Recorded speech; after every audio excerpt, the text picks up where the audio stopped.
News KCR కు కాళేశ్వరం నోటీసులపై స్పందించారు మంత్రి ఉత్తమ్ కుమార్ రెడ్డి. కాళేశ్వరం ప్రాజెక్టును డిజైన్ చేసింది, కట్టింది, కూల్చింది అన్ని బీఆర్ఎస్ హయాంలోనే అని అన్నారు. ఆయన 1,00,000 కోట్లు ఖర్చు పెట్టి కట్టిన ప్రాజెక్టు కూలిపోవడం కూడా ఒక రికార్డే అంటున్నారు మంత్రి ఉత్తమ్.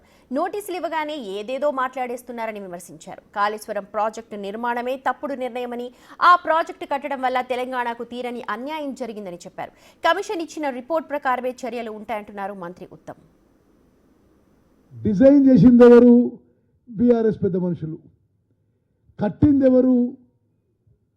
బీఆర్ఎస్ పెద్ద మనుషులు. మరి కొంతకాలం ముందు హరీష్ రావు ఇరిగేషన్ మినిస్టర్, హరీష్ రావు గారు ఇరిగేషన్ మినిస్టర్, తర్వాత కేసీఆర్ గారు ఇరిగేషన్ మినిస్టర్. కూలింది ఎప్పుడు? వాళ్ళు గవర్నమెంట్లో ఉన్నప్పుడు. మరి కేసీఆర్ గారి డిజైనరు, ఇంజనీరు, నిర్మాణం అంతా ఆయన ఆధ్వర్యంలోనే. అది కూలిపోయి ఎంక్వైరీ చేసి మేము చాలా పారదర్శకంగా ఎంక్వైరీ చేస్తే మేమేదో తప్పు చేసినట్టు మాట్లాడితే ఎట్లా?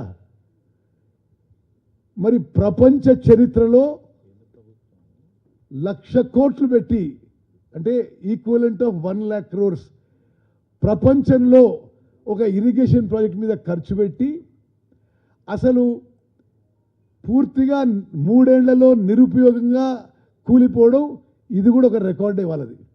కాళేశ్వరం కమిషన్ వేస్తే వాళ్ళకి నోటీసులు ఇవ్వగానే ఏదేదో మాట్లాడుతున్నారు, అర్ధరహితమైన మాటలు.